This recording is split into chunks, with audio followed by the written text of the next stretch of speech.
Welcome. In today's video, you'll learn how to prevent WhatsApp Web from accessing serial ports on your PC after the latest update.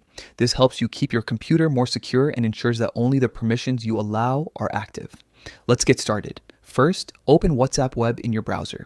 You can do this by going to the WhatsApp web page and signing in with the QR code from your phone.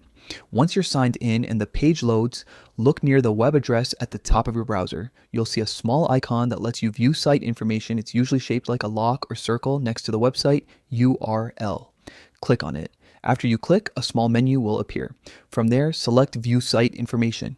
This section lets you see what kind of permissions this website is currently using or requesting. Now, click on the Settings option within this window. You'll then see a full list of permissions like camera, microphone, notifications, and more. Next, scroll down until you find the section labeled Permissions. Under it, click on More Settings Permissions. This opens a detailed view where you can manage specific hardware access for that particular website. Now, look for the option that says Serial Ports. By default, this might be set to Ask or Allow. To make sure WhatsApp Web doesn't have any access at all, select Block.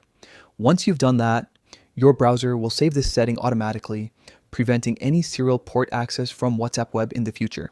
That's it. You've successfully blocked WhatsApp Web from using serial ports on your computer. It's a quick fix, but an important one for protecting your data and keeping your system more secure. If you found this guide helpful, make sure to check out more tutorials like this one so you can stay on top of the latest privacy and security updates. Thanks for watching.